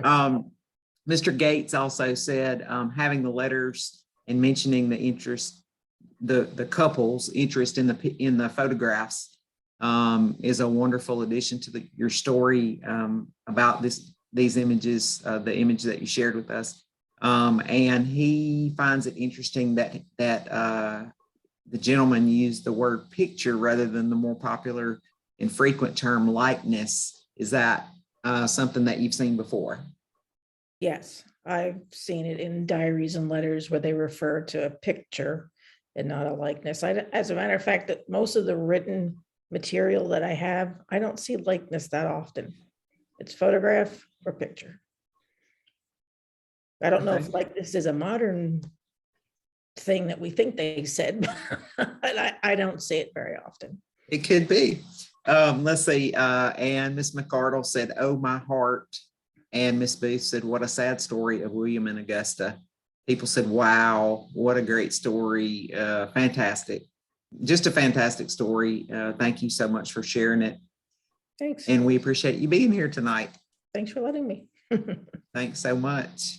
Let's see, this question is for anyone. So Ron, I'm going to ask you to tell us who we might bring to the screen for this one.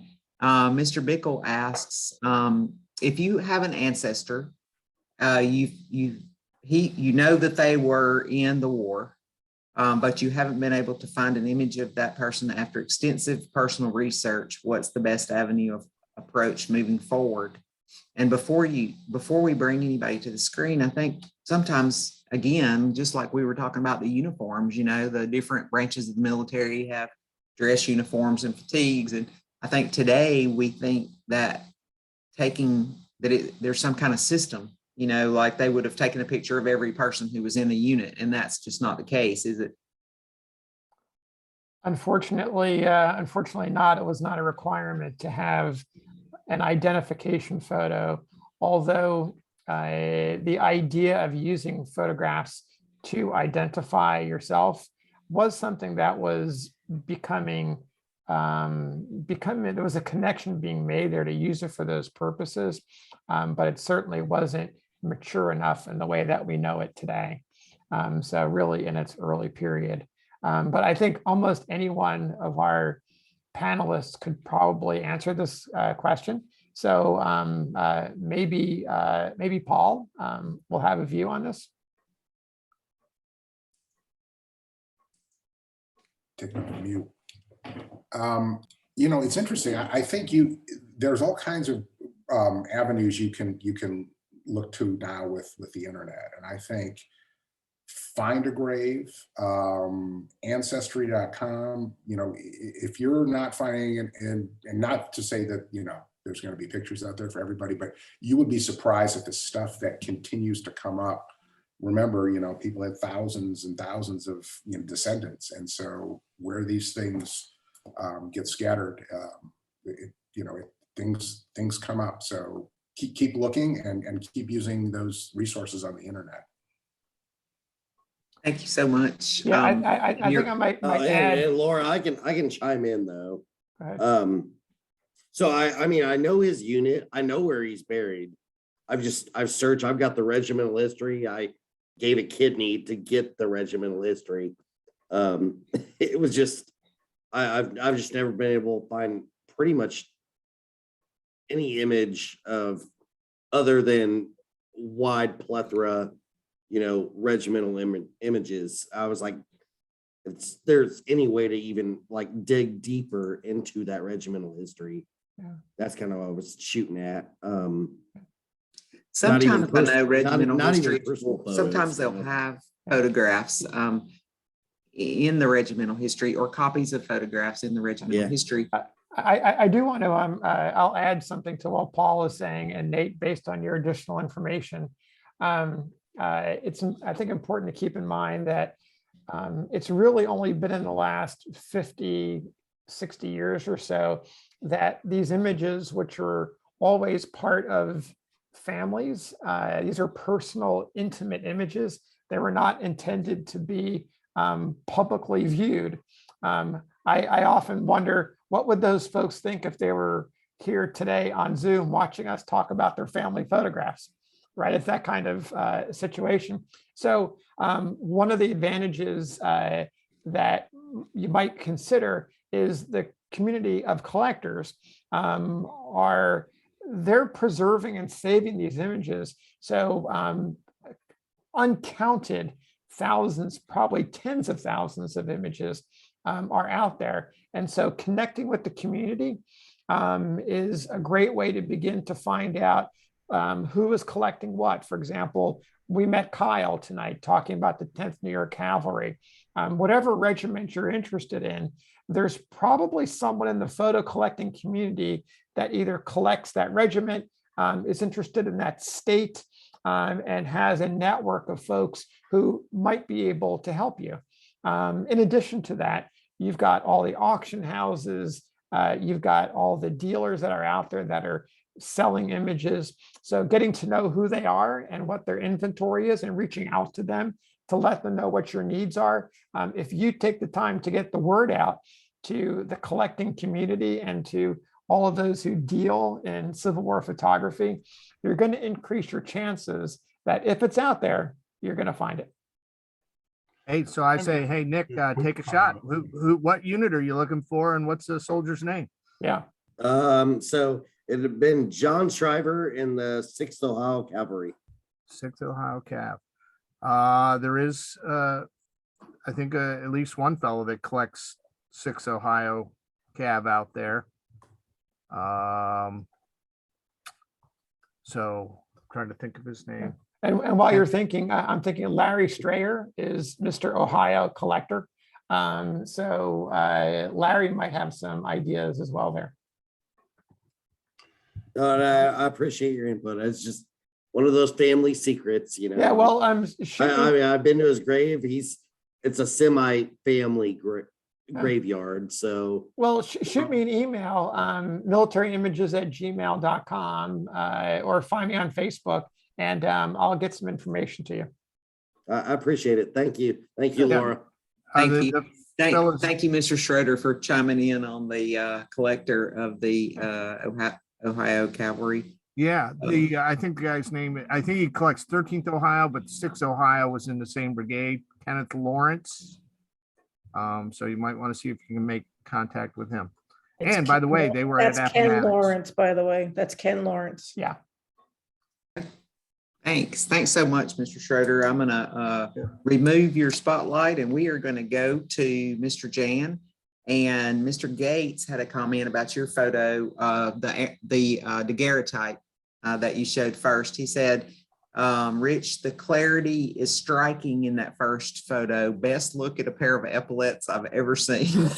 And it really was, wasn't it? I mean, can you explain to us the clarity, the difference in the clarity there? That's just the photographer's process, or is it just because it's a daguerreotype, or why do you think it's so clear? Absolutely. It was taken in 1855 in New York. The image is so clear that you can actually read the eye on the infantry buttons on the jacket. I think that the photographer, or I should say the daguerreotist, if that's a word, the daguerreotype, person who took the daguerreotype, I think had perfect lighting. I think it was just a perfect set, and needless to say, Parker didn't move one bit at all in the picture. The depth of field, to me, in that daguerreotype is among the best I've ever seen. The entire image is in focus. Everything is in focus. It's amazing, but you don't have any idea who the artist was, right? I do. Oh, you do? I do. Well, tell us.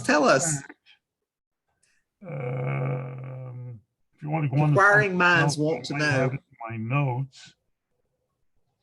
Let me see here.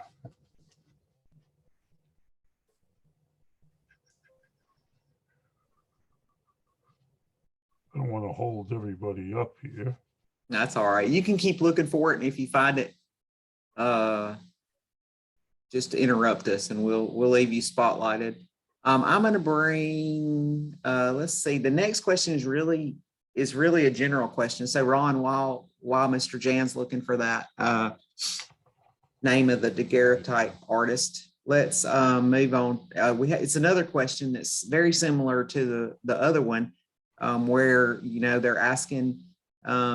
Anyone suggest a source for photos of Georgia soldiers? And I think that what happens sometimes is people just think that they're going to put in their ancestor's name and there's going to pop up a picture of them, right? They don't, there may, especially Confederate soldiers, they're only those who could afford to pay for a tintype or a CDV to have their portrait taken would have been photographed. So unless you actually know that they wrote home, like Elizabeth's soldier wrote home and said he was going to have a portrait, then they may not have ever had their portrait taken, right?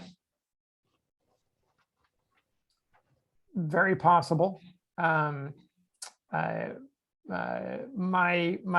first thought is similar to the suggestion I made to Nate, which is to network within the community and find out what is out there. And when I think of Georgia images, I think of David Wynn Vaughn comes to mind immediately, because his knowledge of Georgia images, uniforms, and everything connected with the state he's the keeper of the history of Georgia Confederate images. So I would seek him out as a place to get started, and then also get involved.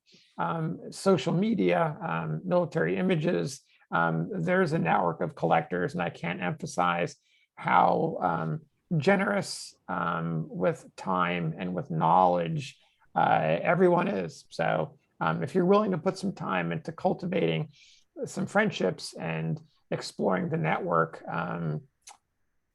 you may have that moment where, as one of the collectors said, the chills run up your spine, as Patrick said. So right. And this the particular soldier that he's looking for is a image of Harrison G. Smith from Dawson County, Georgia, in the Chestatee Light Artillery. And I believe you sent him a copy of an image that was published in Military Images at one point, Captain Bomar. Yes. Who was from, who attended the Georgia Military Institute. Absolutely. So it's the same request, but we'll go ahead and mention it here in case anybody on here happens to know. And then the second part of Mr. Smith's question is, he asks that Harrison Smith was a prisoner at Elmira, and where's the source for photos of Southern prisoners at Elmira? And of course, you know, there may or may not, I mean, only a very few handful, I would think, would have been photographed there, because not only did they not have money in general, but they certainly didn't have money when they were in prison, right? Well, you know, Kyle might be able to give us a little bit Great. of Let's bring Kyle there. back. There you go, Kyle. Yeah, I know that there are a number of group shots, both in CDV form and stereo view form, of the prison camp at Elmira. You know, I talked about my ancestors' regiment being there. They were in barracks there originally, and that's what eventually becomes part of the larger prisoner of war camp in 1864. So in terms of individual soldiers, I'm thinking in my mind somewhere, I feel like I've seen an image or two of individual prisoners that were at Elmira, Confederate prisoners. I can't remember right now off the top of my head where that was, but you know, there are some group shots. You know, those soldiers in those images, those Confederate prisoners are likely unidentified, but just in terms of the kind of overall view of the camp, you know, if you just do a simple online search, you should be able to pull up some of those pretty easily. And I've seen a number for sale. You know, it seems like a few pop up every couple of months via an online auction or another source. Yeah, I would add to what Kyle's saying, because it was not standardized photography as a documentary form to record every prisoner who was at Elmira or elsewhere. Was just not part of the practice. You wind up getting into individual prison of war camps. So for example, we saw the image earlier by D.F. Brandon of Camp Douglas. And Brandon was very active taking photographs of Confederate prisoners of war. And many of them were ID'd, and the soldiers had them taken. And the photographer found a market there to be able to get those images, so those boys could send them home to their families to let them know that they were alive and they were well. Fort Warren up in Boston is another place where you have photographers who are active. I'm sure you all have seen the well-known images of all the Southern officers in front of the wall of the fort. Miller's Photographic History is the book that comes to mind, 1911, that's got those images, and they're of course reproduced a number of times after that. So there's a little bit of I was about to say the luck of the draw, whatever prison or war camp you were in, if they had access to photography. Of course, you would not have wanted to have been there in the first place, but you really, it's a case-by-case basis, unfortunately. Thank you so much, Kyle, for popping in to address that question. And did you find the, Mr. Jan, did you find the artist? I did. It's on the pad. It says Thompson, New York City. And then written on the underneath the daguerreotype, it says taken 1855. Thompson, New York City, photographer is what it says. No initials. Have you seen any other images that are so marked? I have not. I don't collect daguerreotypes, so this is probably one of maybe 5 that I have. Thank you so much, and thanks for looking that up. And let's see, Ms. Springhorn says, thank you for such a wonderful presentation. She always enjoys these and hopes you come back again soon. So I guess that we're going to have another one. Happy to do it. Yeah, Miss Page said that's a wonderful letter, and I believe that she is talking about Mr. Russinoff's letter. Let's see, where is Mr. Russinoff? There he is. I'm going to bring you to the screen if that's okay, Mr. Russinoff. She said that's an amazing letter that brings so much personal depth to the story. Thank you for sharing.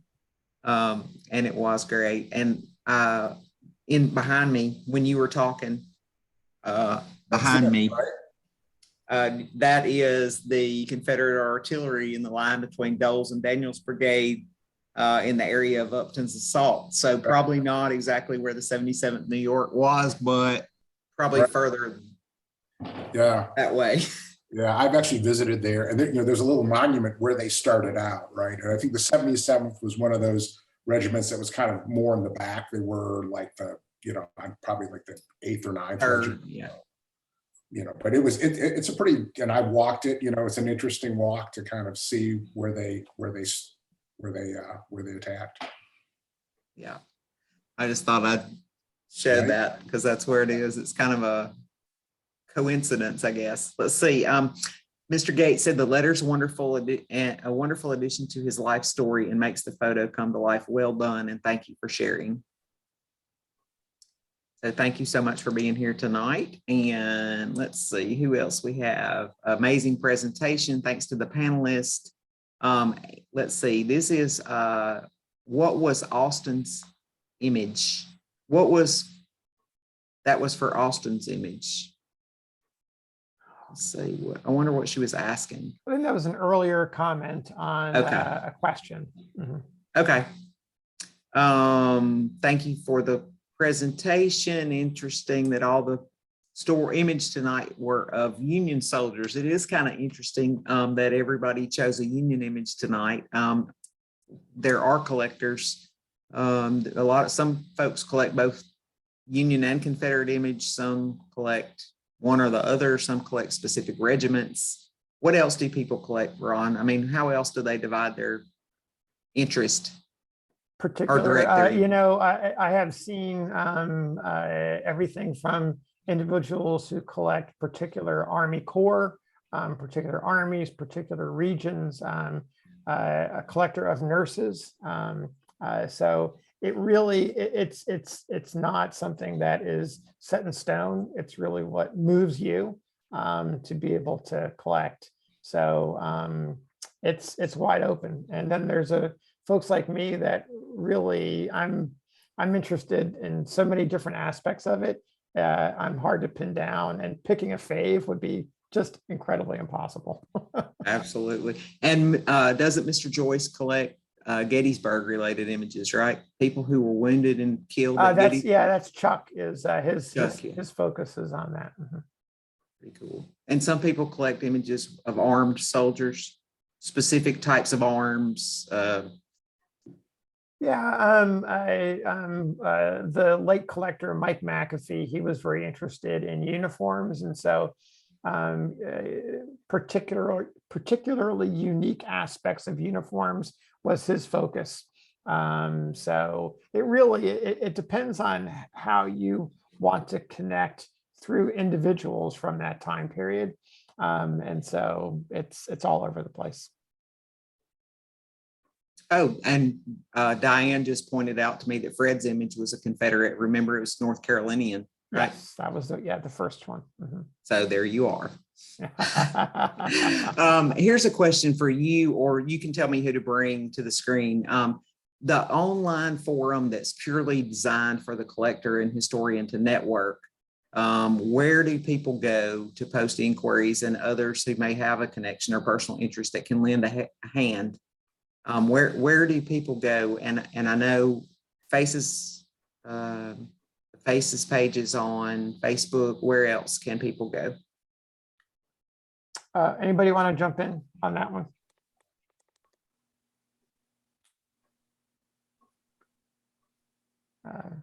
I'd say there's several Facebook groups. Matter of fact, the image, like I said, I highlighted today, I found on Facebook. The Image Collector is very good. The American Civil War Collector, American Civil War Faces Marketplace or something like that. But Facebook is, for all its problems, it's been a real boom, I think, for us collectors. Definitely. And there are specific like Facebook pages for specific state soldiers. So there's a great Facebook page now for Iowa soldiers. And I think there's you want to talk about regiments, you can really get detailed and find a great collecting community that's focused on really narrow areas. Fred, did you have something to add? I bet you were going to talk about Civil War photo sleuth, weren't you? Well, that's what I was going to say. A lot of the folks have mentioned some of the other ones. Civil War Faces. We've got almost 15,000 members there. Great resource, and usually, if you ask a question, somebody either knows the answer or can point you in the right direction.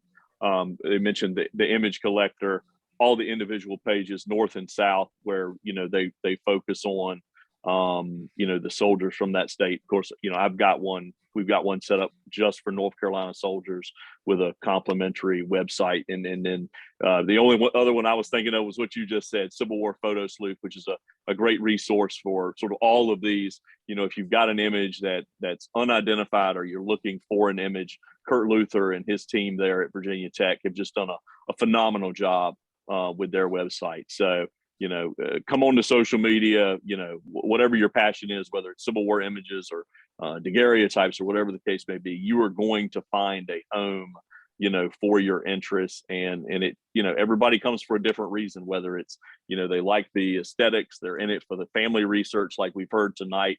I think you'll, if you are interested in this, and want to learn more, just ask and dive into one of these social media sites.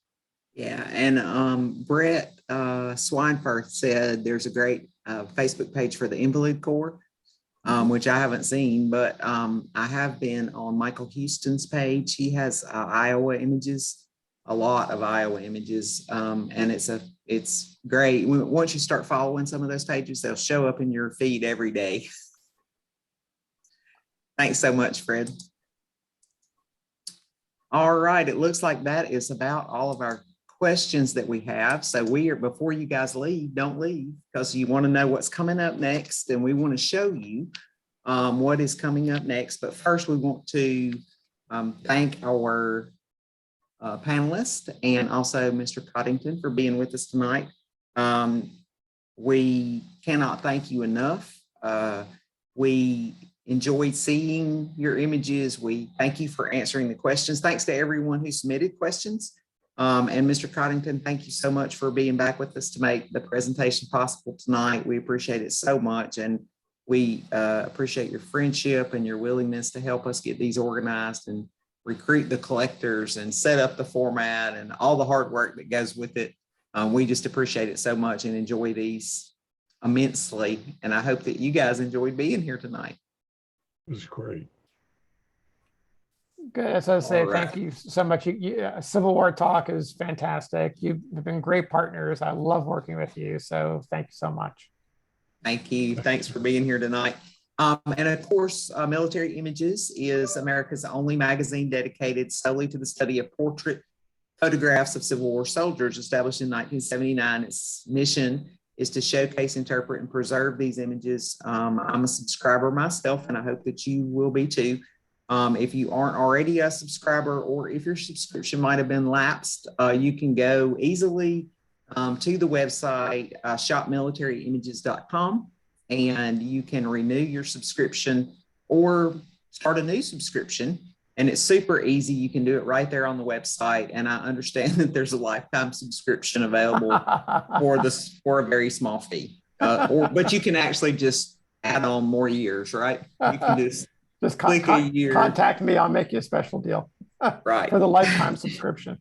A lifetime subscription. And the price depends on your age at the time and what the actuaries say, right? Yes. There's some exciting news from Military Images. As Tina mentioned earlier, a collection of profiles from Military Images will be published in a book called Gettysburg Faces. And the publisher will be Gettysburg Publishing LLC. And I think their little symbol is right there on the screen for you to see. But we can't see the book yet. So tell us what we need to know about when we'll be able to see the book. Yes, we gleaned 100 images that have appeared in the magazine over the last 8 years. Each of those images are identified. They have a story of the soldier. We re-edited them. We re-researched them. So you have a collection of 100 short stories, each with just wonderful images. Many of them from some of the collectors that you met tonight. It's now available for pre-order. So if you go to shopmilitaryimages.com, once you get that subscription, you can also add on the book. You can pre-order that. And depending upon how supply chain issues unfold, we are hopeful that we'll have it out this summer. There's been some talk about June, so not too far away. So stay tuned for more. We've got soldiers from every state, Union, Confederate, and as I mentioned, the great images. So check it out, shopmilitaryimages.com. Great. I didn't know it was going to be ready so soon. Yeah. That's exciting. I'm doing the last part of it this week, which is writing the index. So if you want to have some fun, that does write not an sound index for a book. That does not sound exciting, but I'm glad that you're making an index. I think it's important, but I'm glad it's you and not me. Again, many thanks to Ron and all the panelists tonight. It was super fantastic. We enjoyed having all of you here, and thanks to everyone who attended. Next week, I'm very pleased to announce that my friend Scott Patchen will be here with us to talk about victory and defeat at Cedar Creek, planning and executing Southern tactics. And of course, Mr. Patchen is the author of a number of Civil War books, focusing, he's focused mainly on the Shenandoah Valley, and his latest book, The Last Battle of Winchester, Phil Sheridan Jubal Early in the Shenandoah Valley Campaign, August 7th through September 19th, 1864, published by Savas Beatty, and I don't know what year, but it's been fairly recently. But since then, he's been working on a book on Cedar Creek, and Cedar Creek is one of those really intriguing battles of the Civil War. So we're looking forward to having Mr. Patchen here to learn about his latest research on Cedar Creek. On April 27th, you won't want to miss Ernest Dollar. He'll be here to talk about his new book, Hearts Torn Asunder, Trauma in the Civil War's Final Campaign in North Carolina, published by Savas Beatty and just released this month. In fact, I watched the unboxing video about a week ago, I guess. And we have not had the pleasure of hosting Mr. Dollar before, but we are very much looking forward to meeting him and hosting for him. And on May 4th, our friend Meg Crowley will be back to talk about her book, The Aftermath of Battle, The Burial of Civil War Dead, which was published by Savas Beatty and is part of the Emerging Civil War series. And we are super excited to have her back with us on May 4th and hope you'll join us then. Thanks again for joining us tonight. Thanks to all our panelists. Thank you so much, Mr. Coddington. I hope everybody will be back with us next week for Scott Patchen on victory and defeat at Cedar Creek, planning and executing Southern tactics. Hope to see you all back on April 20th at 8:30 p.m. See you next week. Take care. Thanks, everyone. Thank you.